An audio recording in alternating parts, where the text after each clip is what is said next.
Blanca Garelli, ¿cómo estás? Bien, muy bien. Feliz de estar aquí. Es la segunda vez que nos encontramos en este plató, aunque ahora está un poco distinto. Ujú. Más íntimo, ¿no? Más íntimo, más profundo. Mm. Yo creo que las personas que nos están viendo ahora en directo, están viendo la imagen, lo habrán notado. Mm.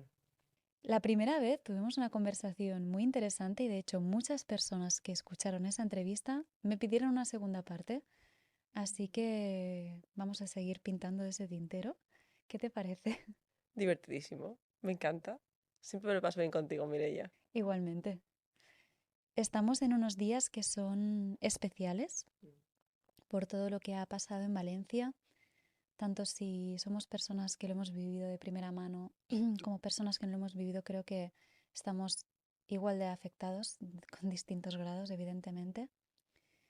Y el otro día hablaba con un amigo y le decía, creo que estamos haciendo un luto a nivel regional, digamos, en Y toda España nacional, y ¿eh? Te nacional, diría. por todo lo que ha pasado, ¿no? Lo que ha pasado y las consecuencias que tendrá en el largo plazo. Y creo que todavía no somos conscientes del impacto que ha tenido para muchísimas personas. Yo creo que no es solamente la tragedia de lo que ha ocurrido y la confusión que todavía tenemos todos de comprender exactamente qué es lo que ha pasado y cómo hemos podido llegar a este punto, y el disgusto general, ¿no? De cómo se ha gestionado, la inseguridad que eso genera de saber que realmente no estamos tan a salvo como creíamos. Y para mí tiene una doble lectura. Por una parte es, creo que un despertar colectivo, de darnos cuenta de que la solidaridad y la generosidad y el amor incondicional de las personas es lo que realmente más está salvando la situación. Y por otro lado, que todos aprendamos a hacernos responsables de aquello que nos afecta, porque creo que nos han hipnotizado tanto como sociedad, estamos tan dormidos, tan anestesiados, que hemos delegado muchas cosas que realmente tenemos que recuperar para no sentirnos tan desvalidos y tan vulnerables cuando ocurren catástrofes como esta. ¿En qué sentido? Que muchas veces creo que nos están desde pequeños educando a estar siempre un poco en dependencia del exterior, ¿no? Dependes cuando eres pequeño del profesor para que te ponga una nota y tú te sientas valioso. Dependes en la universidad de acabar tu carrera para poder luego, todavía a día de hoy, encontrar un trabajo en el que sentir que merece la pena tu carrera profesional o que vas a estar bien pagado y con una seguridad económica.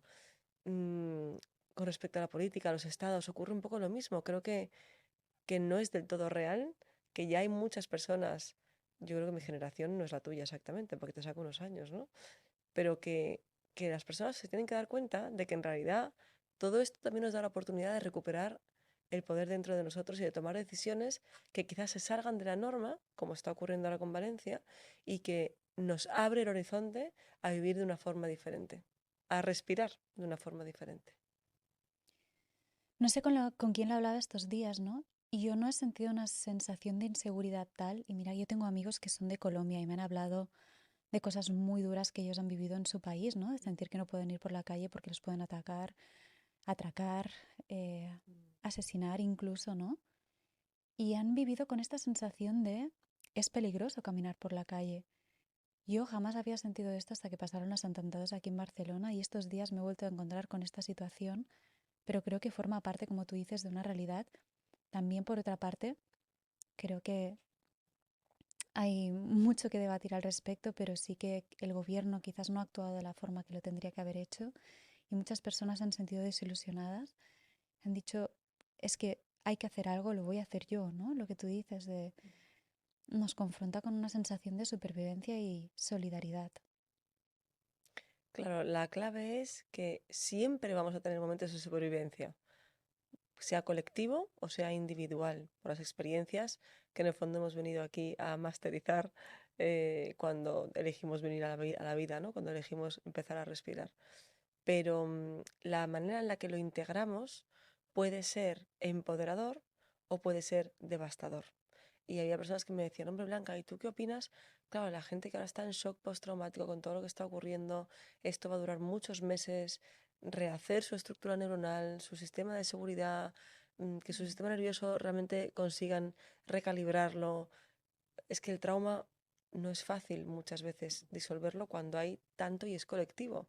De hecho, lo estamos viendo, ¿no? Hay muchas personas que no han ido a Valencia, que no han estado en las calles con el barro, ni con los supervivientes, ni viendo los cuerpos, y sin embargo están igual de traumatizados porque como colectivo estamos conectados, al margen de que sea porque lo estás viendo en la televisión, en las noticias 24/7 o en las redes sociales, ¿no? Entonces yo creo que es esa oportunidad de decir cómo puedo hacer que esto sea algo positivo para mí, cómo puedo hacerme más fuerte ante la adversidad, cómo puedo crecer ante la tragedia en lugar de victimizarme aún más y terminar de hundirme, porque de hecho está habiendo ahora, bueno, varios suicidios a raíz de lo que está ocurriendo, ¿no? Porque la gente realmente siente que lo ha perdido todo. Entonces creo que ese ejercicio de desapego y de volver a recuperar el centro, aunque no te quede nada, es más importante que nunca. Y en mi caso, por lo menos respirar es una de las herramientas más poderosas que tenemos para lograrlo a pesar de las circunstancias. Bueno, yo no me puedo llegar a imaginar porque yo puedo lo que yo he experimentado estos días ha sido desbordante. Alguien que está en esa situación, ¿no? Creo que he visto muchos mensajes estos días en Instagram de personas que decían, cuidado, lo más importante es que ahora haya psicólogos especialistas en este tipo de emergencias que puedan acompañar estas situaciones totalmente devastadoras, ¿no? Pero más allá de estos casos en los que tienen que tener un trato muy específico de psicólogo de emergencia en trauma en este tipo de situación, las personas que estamos en la lejanía, ¿no? Digamos que estamos viendo esto a través de televisión, de pantallas, que amigos nos están contando lo que están viviendo allí. ¿Cómo podemos hacer para calibrar nuestro sistema nervioso, para relajarnos, para también no desbordarnos nosotros y ayudar mejor a las personas que ahora mismo lo necesitan también? Claro, es que ahí está la clave. Sobre todo si eres una persona de alta sensibilidad, te puede afectar mucho, mucho lo que está pasando, ¿no? Porque lo haces muy tuyo.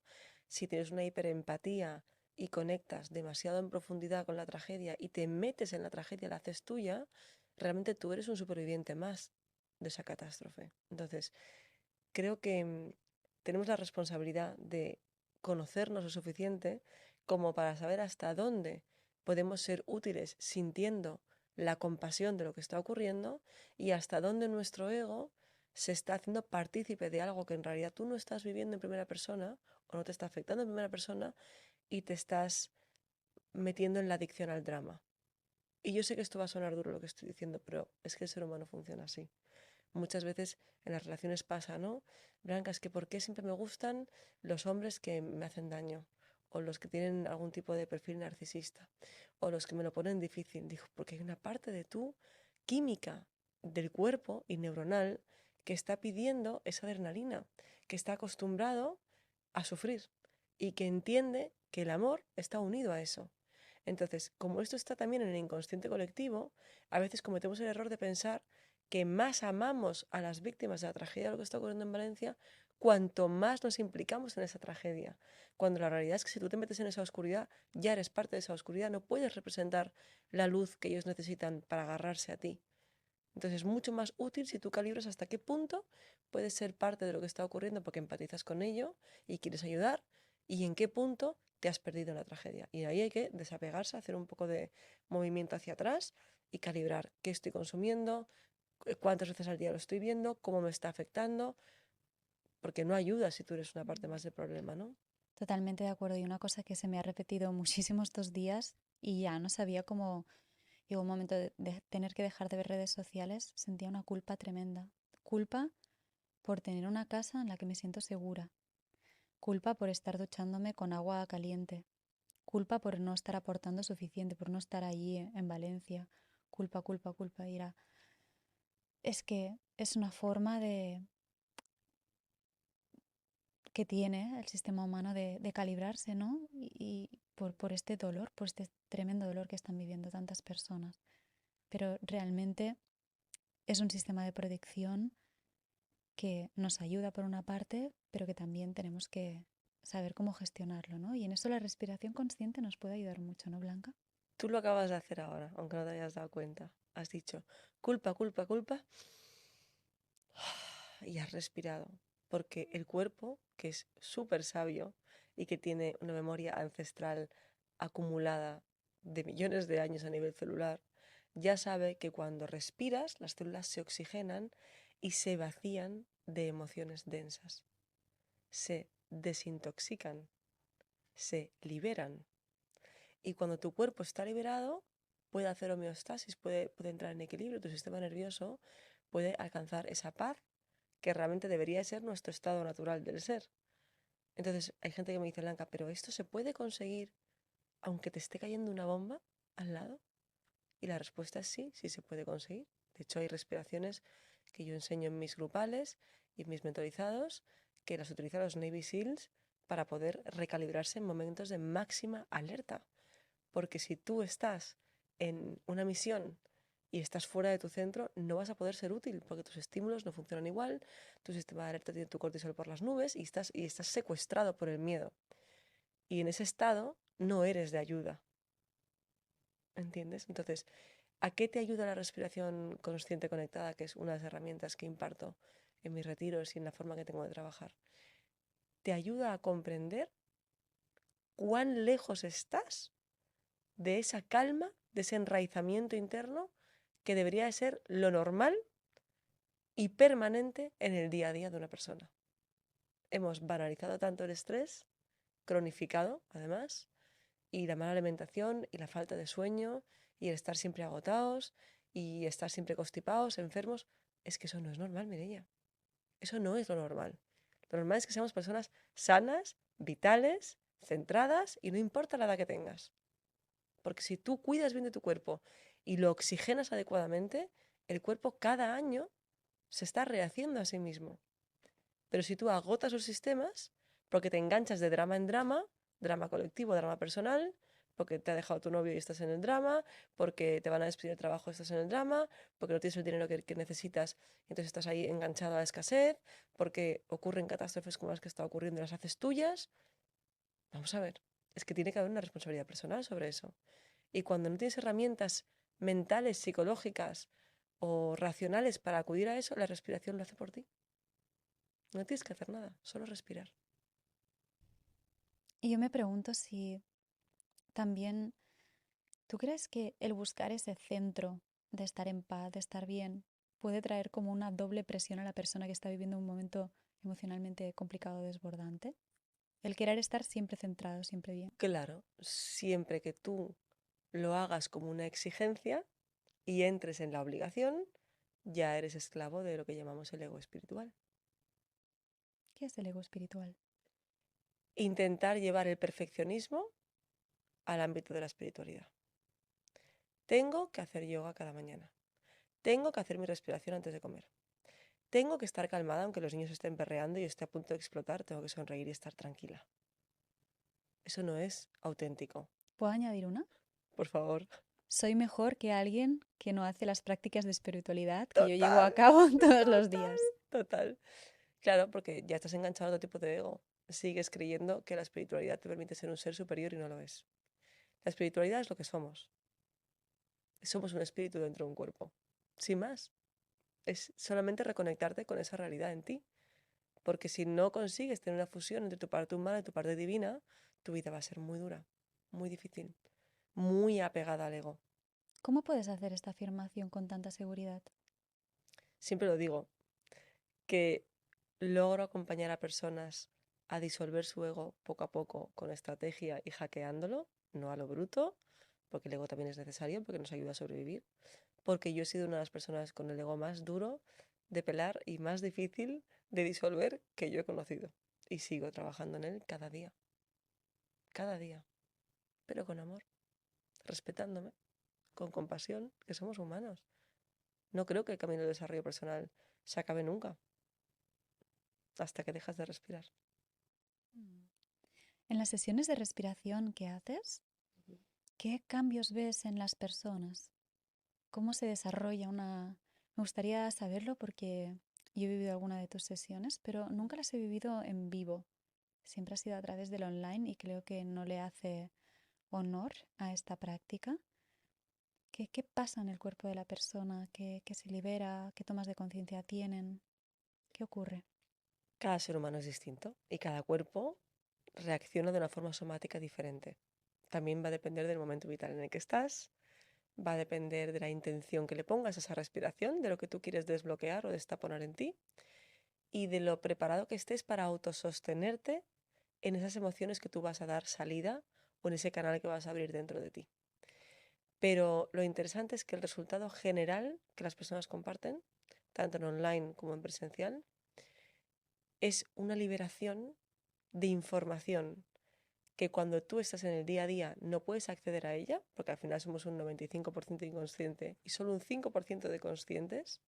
Por tanto, el trabajo siempre va a ser sacar la sombra y llevarla a la luz, porque una vez que la llevas a la luz puedes observarla y puedes modificarla y escoger desde tu libre albedrío qué quieres hacer con esa información.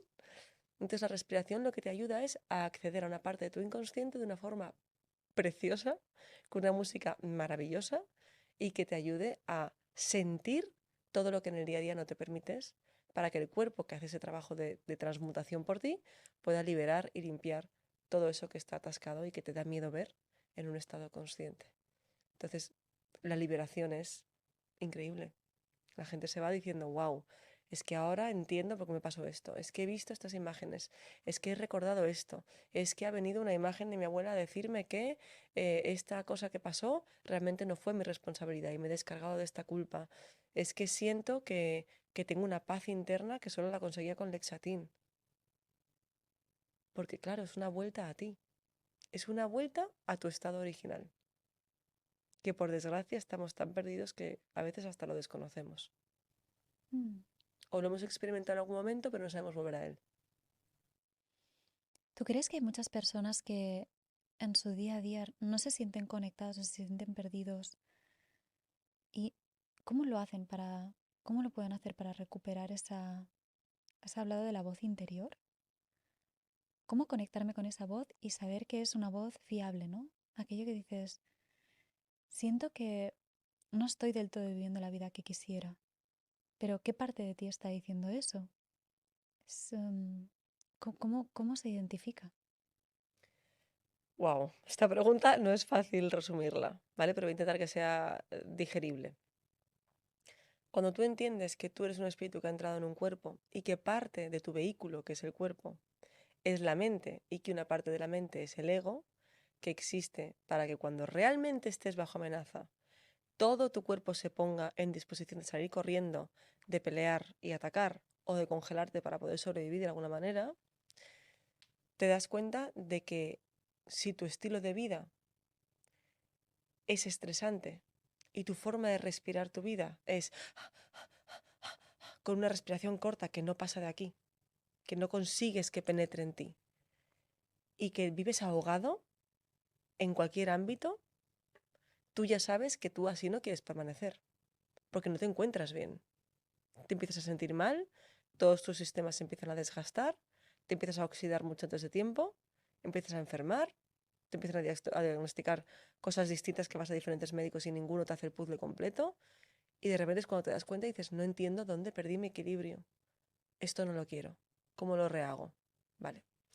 Entonces, en esa respiración de supervivencia, en esa forma de vivir tan acelerada y tan poco amorosa contigo, en la que te estás obligando seguramente a cubrir el 80% de tu día haciendo lo que no quieres y quizá y con suerte solo el 20% de lo que sí quieres, esperando a recargarte en ese 20%, ¿no? Lo que nos decían de pequeños. Primero el deber y luego el placer. Y si el deber era mucha cosa, al final el placer nunca llegaba. A mí eso de pequeña me pasaba. Yo decía, esto es una estafa. Yo no quiero vivir así, ¿no? Al final, tú te das cuenta de que eres esclavo de algo, de una parte de ti, que no estás logrando quitarte de encima. Entonces, por eso al ego no te lo cargas. Tú no luchas contra él, porque no vas a poder ganar. Pero sí puedes negociar con él. Sí puedes hablar con él. Sí puedes decirle a tu ego, querido ego, gracias, porque me estás diciendo que tengo que presentar este archivo mañana y llevo agobiada desde ayer, porque veo que no llego y no lo estoy entregando y estoy procrastinando y me voy a preguntar, ¿por qué no quiero entregar este archivo? ¿Por qué me estoy obligando a sufrir tanto y a pasarlo mal por un archivo? Ya sabes que quien habla es tu ego, es tu exigencia, es tu perfeccionismo, es tu miedo a no ser suficiente. O sea, siempre que sentimos que esa voz interior nos genera malestar, entonces sería la voz del ego. Y cuando es lo contrario, sería la voz de Es una forma muy nuestro simplista, yo ¿eh? interior. Pero más o menos. Generalmente cuando tú tomas decisiones que están alineadas a ti, que te hacen sentirte bien, tu respiración es de descanso, Mm. no es de aceleración. Pero podría que ser que fuera de procrastinación. Claro, pero ¿por qué crees que alguien procrastina algo? O porque no le gusta nada y no quiere hacerlo, Claro. o porque quiere mucho hacerlo pero le da mucho miedo. En cualquier caso estás en el ego, porque o estás en el miedo o estás en la exigencia y te estás obligando a hacer algo que de esa forma tú no la quieres hacer. Igual es que no quieres hacer eso en sí, pero quizás simplemente es el formato, que es lo que yo te contaba antes de empezar esta entrevista. Me he dado cuenta que en uno de mis grupales el nuevo formato que he creado no me conecta a mis alumnos, a mis mentorizados. No les siento tan cerca. No estoy sintiendo la profundidad que yo quiero porque desde mi libre albedrío escojo vivir intensamente mis mentorías. Y entonces llega el ego empresarial y te dice, no, Blanca, tienes que hacer un formato más despegado, en el que no estés tan presente, porque así puedes dedicarte a más proyectos. ¿Y si no quiero más proyectos? ¿Y si lo que yo deseo simplemente es vivir con intensidad lo que ya hago? ¿Por qué tiene que ser eso el malo? Y el ego, porque eso no es tan escalable, Blanca. Tienes que hacer cosas escalables. ¿Y si eso no es mi camino? ¿Y si es que yo elijo vivir con más calma y más conectada, que es lo que me llena, es lo que me genera plenitud? Tú no sabes qué caminos te va a abrir esa opción, pero te aseguro, Mireia, que cuando te eliges a ti, eliges tú estar bien y sentirte centrada, esa es la dirección correcta. Porque esa es la que te permite crecer sin romperte. Ahí es donde tú no vas a tener procesos de burnout, no vas a tener procrastinación, al revés, vas a sentir ilusión, motivación. O sea, que eso es posible, ¿no? Yo creo que muchas personas se preguntan o quizás procrastinan pensando, quisiera hacer esto en mi vida. Cambios que siento que son necesarios, que postergo, o porque me da miedo, o porque siento que no es el momento, porque yo siento que quisiera coger ese camino. Pero ¿y si lo cojo y no me va bien? Pero es que Entonces eso te dirigiría como en la nada, ¿no? Y esa falta de fe sostenida, yo creo que es devastadora para la persona, ¿no? Pero lo que tú dices es que sí es posible, es como si sientes que es por ahí, ve, ¿no? claro, la gente cuando me pregunta por la fe, ¿qué es la fe? ¿Qué es la fe? ¿Qué es la fe? Es sentir, fíjate que no digo creer, ¿eh? Porque creer está en la mente y sentir está en el corazón. Entonces, para mí respirar te conecta con el sentir, porque lo que tú sientes suele estar mucho más conectado a lo que tú eres y a tu coherencia interna que lo que tú puedas llegar a pensar, porque la mente te puede convencer de casi cualquier cosa. Entonces, la fe es darte la oportunidad de sentir algo que no ves, que no controlas y que no puedes etiquetar mentalmente, pero que sabes que es por ahí. Y si te das la oportunidad de coger ese camino, lo normal es que se te abran unas puertas que tú ni te imaginabas y que superan con creces cualquier proyección que hayas podido hacer mentalmente. Entonces, cuando empiezas a ver que ese camino funciona, empiezas a practicar una y otra vez estos actos de fe. O sea, que la fe es un autoconvencimiento. No, es una forma de experimentar tu vida. Es una manera de darte la oportunidad de ser cada vez más tú. O dicho de otra manera, darte la oportunidad de que cuanto menos esclavo eres del ego, más espacio existe en tu cuerpo para que se expanda en ti tu espíritu, que es lo que eres en esencia. Y cuando hablamos de espíritu y de voz interior, ¿hablamos de ser crudamente auténticos con aquello que sentimos? ¿O hablamos de estar conectados con una energía, una dimensión, con la etiqueta de Dios, de espiritualidad, lo que sea, que es más grande que nosotros, que parece que guía un camino y que nosotros solo tenemos que escucharlo?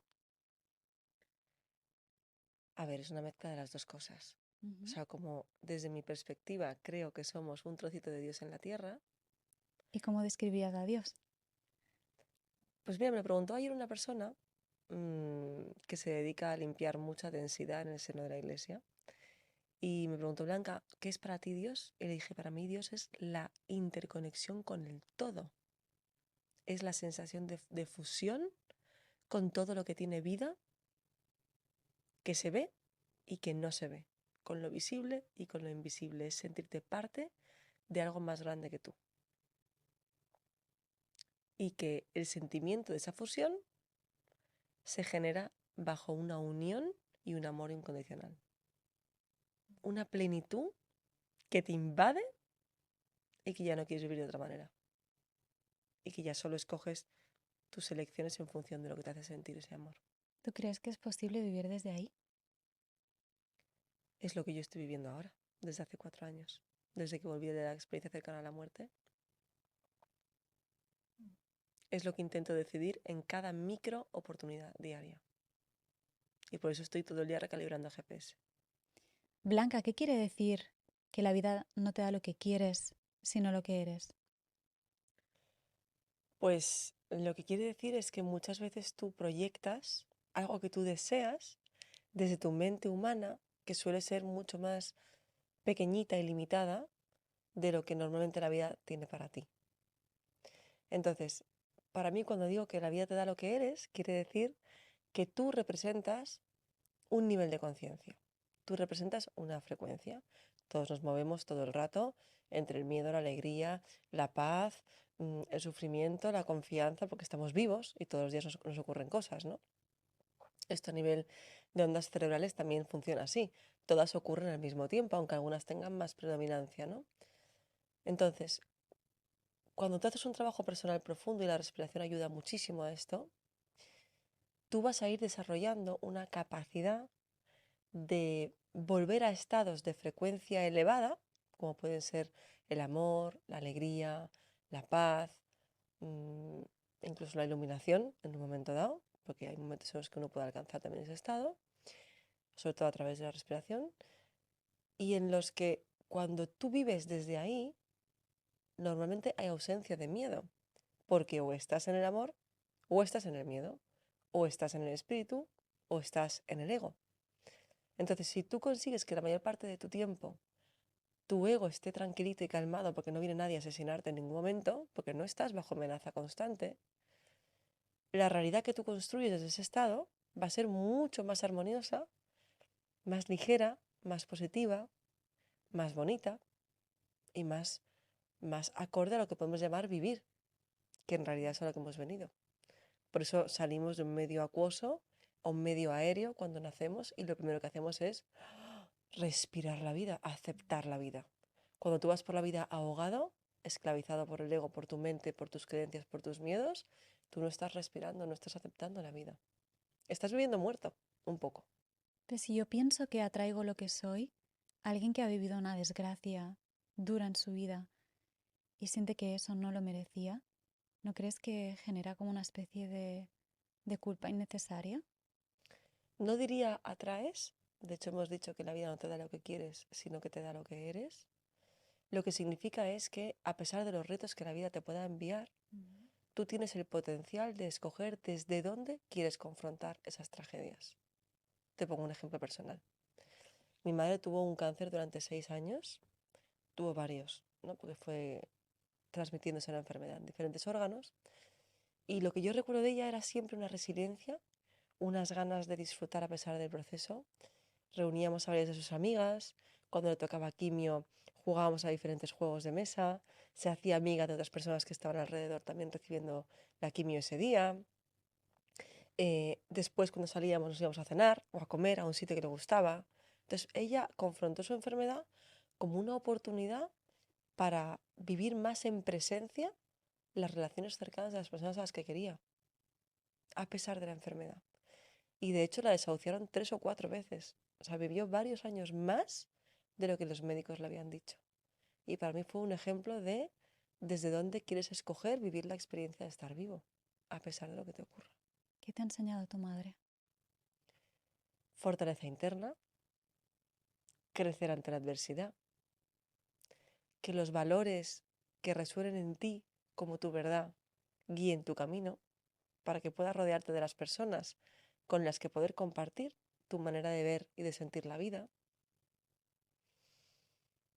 intentar pelear por aquello que sueñas. Creo que te pareces bastante a tu madre. Y yo Sería no, genial. y yo nunca la he conocido. He visto fotos de y cuadros de ella en tu casa. Y es increíble cuantísimo os parecéis. ¿Te parece? Ujú.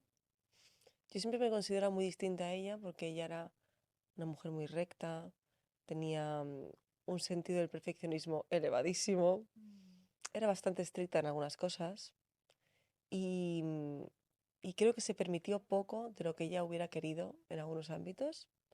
Entonces, de alguna forma, los hijos que vemos eso en nuestros padres, intentamos sí permitirnos a nosotros. Entonces, yo siempre decía que o sea, a su lado, junto a mi madre, yo me veía como una hippie, ¿sabes? De la forma de pensar, de forma de vivir la vida.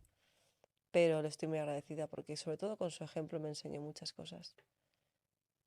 Unas mejores que otras, como todo el mundo, pero me dio la oportunidad también de crecer a una edad muy temprana. Pues yo les perdí cuando tenía 25 años, Muy a joven. los dos, muy Ujú. jovencita, pero ya tenía una madurez muy grande para tener la edad que tenía. Y en parte fue porque también mis padres decidieron vivir de una forma muy auténtica. Y eso siempre lo tuve muy presente en mí. Y ahora es parte de lo que yo transmito en mis mentorías. Vivir de forma auténtica, escojas lo que escojas a nivel consciente o inconsciente, te va a permitir llegar al último día de tu vida diciendo, esto ha merecido la pena. Blanca, antes nos has hablado de los niveles de conciencia.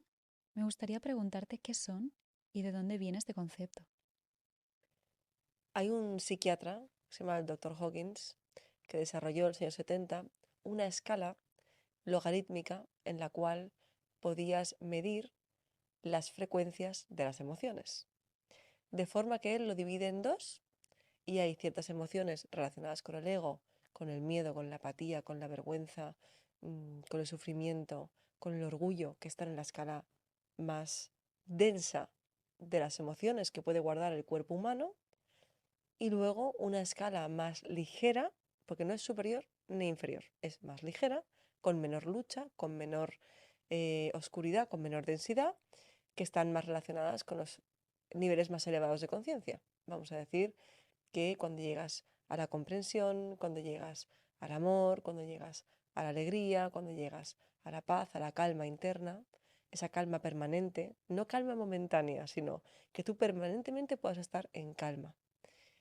Y me hizo mucho sentido y encontré que era una herramienta para mí muy fácil para poder explicar en qué estado estamos en cada momento y cómo subir y bajar el ascensor, como le llamo yo, para poder entender que aunque tú caigas a la escala más densa, porque tienes un disgusto, porque ha ocurrido una tragedia, porque has tenido un mal día, porque te han diagnosticado algo, tienes el poder de subir hasta arriba para poder vivir esa experiencia con mayor ligereza y con más centramiento, es decir, con menos sufrimiento. ¿Y cómo se calibra eso? ¿Cómo uno puede saber que está en una frecuencia o en otra? Hay formas distintas. Hay herramientas que yo utilizo de radiestesia o de kinesiología para poder testar el cuerpo, con movimientos automáticos, pero prefiero que la gente se autoteste en ellos, con tu sentir. O sea, yo puedo estar aquí hablando contigo y sentirme nerviosa, insegura, con miedo a equivocarme, y si me entra tos, y si no sé lo que me está diciendo, que puedo incluso tener un secuestro amigdalino, ¿no? En el que tú me hagas una pregunta y yo me quede en blanco y no sepa qué me estás diciendo ni cómo reconducir la frase, ¿no? Pues ahí diríamos que estás en las escalas más densas en las que el ego está haciendo de las suyas porque siente que de alguna manera tú estás en peligro en esta entrevista. En ese momento respiras profundamente, 4 o 5 veces, entras en calma, tu cuerpo entiende que ya no está en peligro, tu sistema vuelve a su centro y todos tus neuronas, tus sistemas se vuelven a conectar con este plano, con esta realidad, para que tú puedas escoger vivir esta entrevista pues con diversión, con naturalidad. Entonces la respiración es la clave. Para mí sí. Es lo más rápido, lo más fácil, lo más simple y es innato, porque está en ti. Nadie tiene que hacerte nada desde fuera, lo haces tú. ¿Y si tengo problemas para respirar? ¿Y si siento que me ahogo en el pecho y respirar se me hace complicado? ¿Cómo me ayudo entonces? Claro, esto pasa muchas veces con gente que tiene niveles de ansiedad muy altos. Cuando hago talleres o retiros con personas en presencial, sobre todo, se percibe muy fácilmente en el grupo, ¿no? Quién está más en ligereza, quién está más en densidad. Ahí lo que suelo hacer, fíjate qué interesante, me encanta la conexión del inconsciente colectivo. Intento ponerla a favor de los grupos que acompaño. Entonces, cuando hay alguien con mucha ansiedad, lo pongo entre dos personas que tengan más ligereza, porque las neuronas espejo nos permiten conectarnos con otros seres humanos para poder absorber lo bueno. También puedes absorber lo malo, pero no es la idea. Entonces se lo suelo explicar. Mira, esta persona que tiene ahora mismo muchísima acumulación de miedo inconsciente, se pone entre vosotros dos para que durante la respiración el grupo vuelva a la unidad y esta persona rebaje esos niveles. Entonces, es interesante porque te das cuenta de que solamente con una respiración de media hora, no hace falta ni que sea de una hora, de media hora, ya se equilibran los sistemas. Y esa persona tiene una mirada distinta, no tiene una mirada de miedo. Se ha liberado de una parte de sí misma que antes no podía ver y que la tenía secuestrada. No sé si se contesta tu pregunta.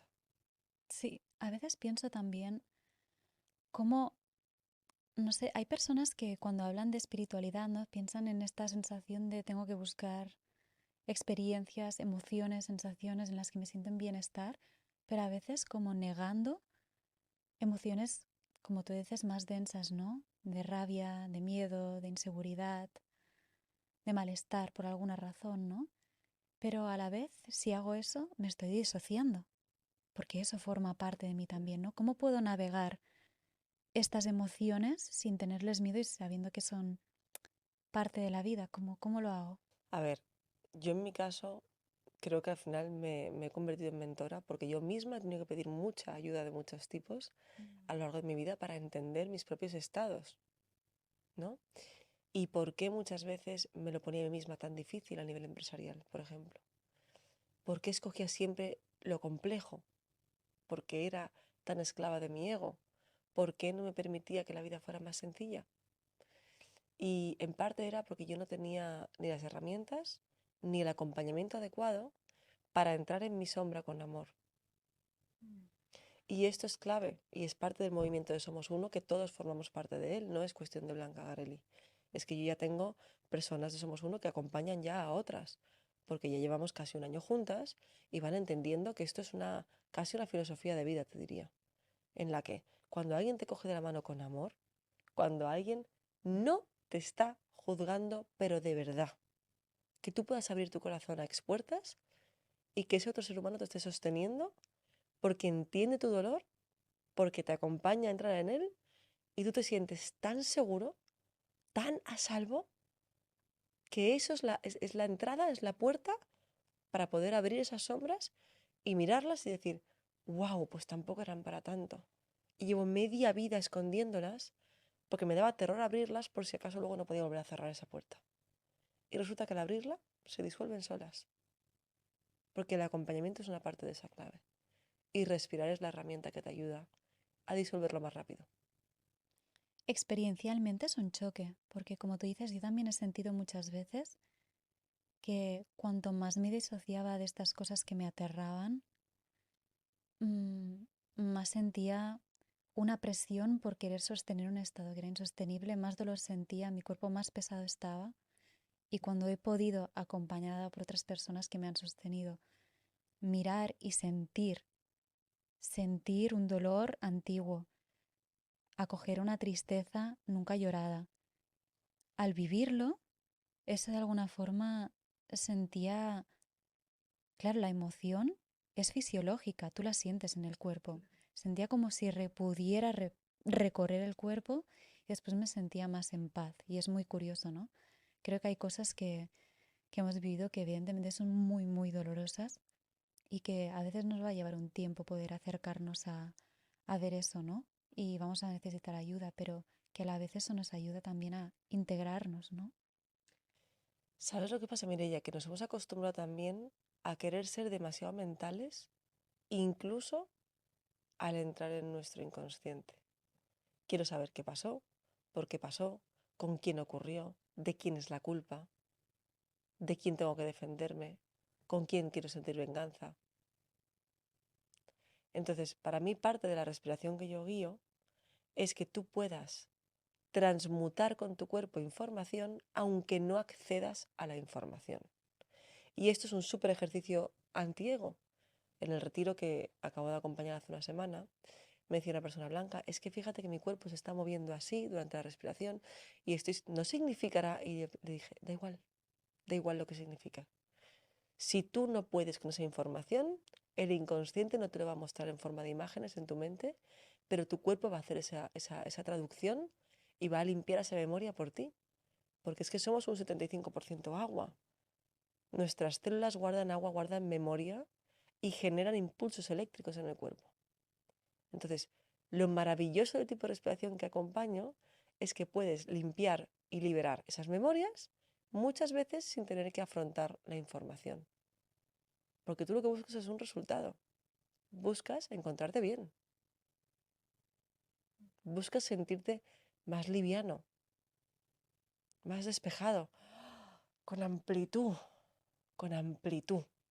Y eso también en relación con las enfermedades, que a mí me han diagnosticado alguna que otra cosa de pulmón, que ahora se están revirtiendo, cuando los médicos me dicen: pero Blanca, ¿qué es lo que haces?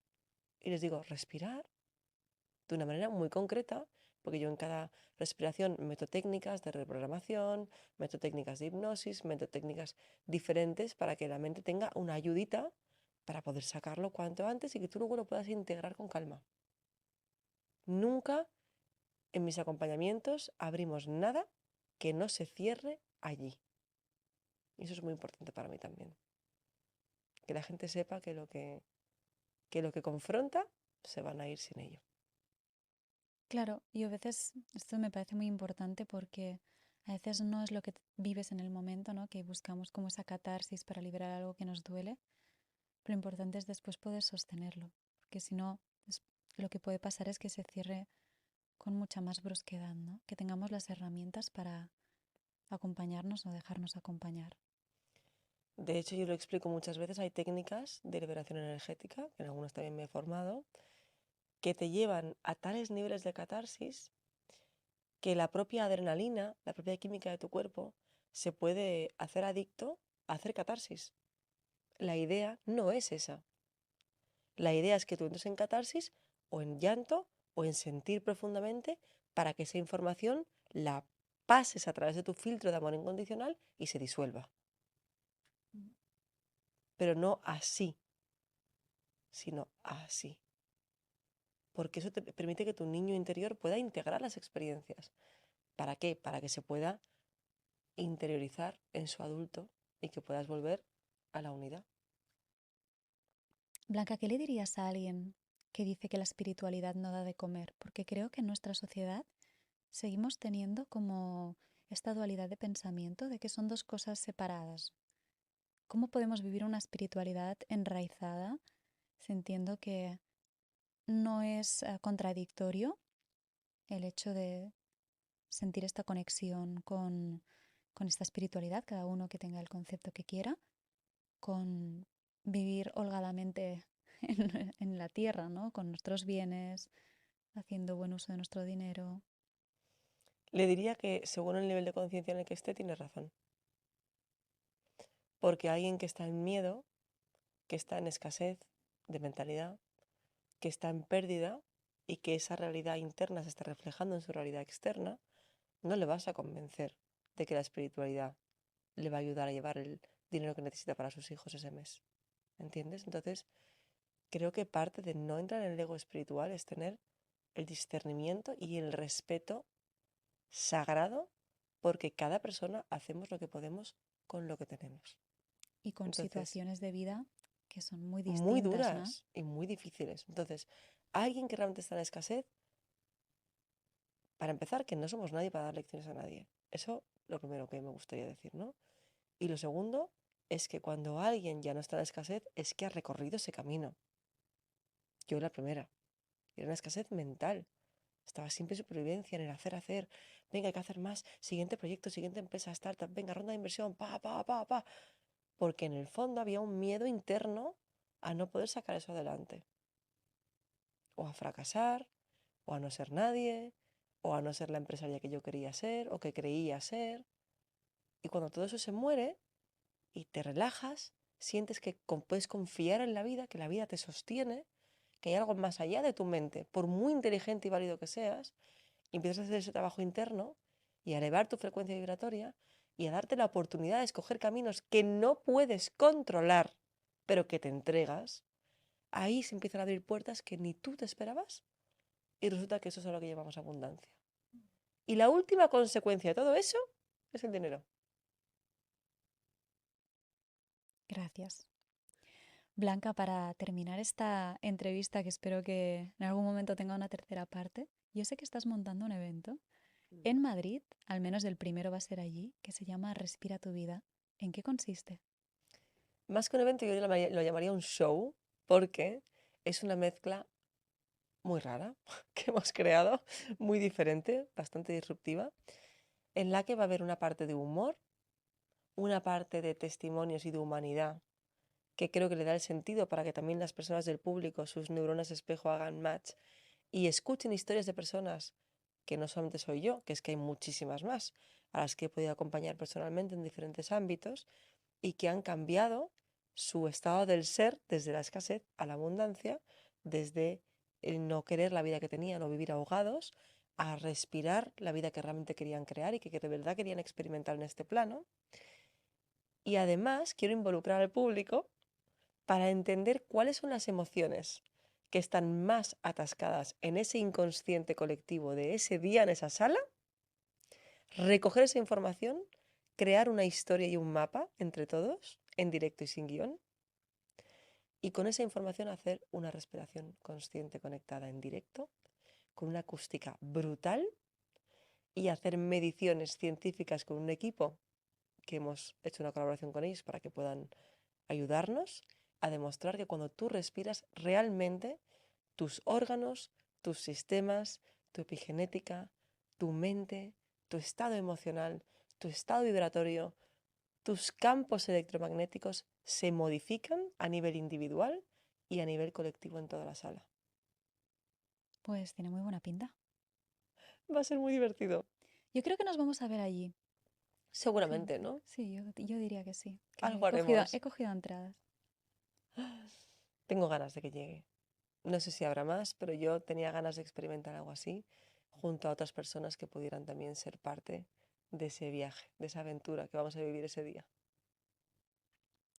Como tú dices, yo creo que va a ser el primero de muchos que van a venir después.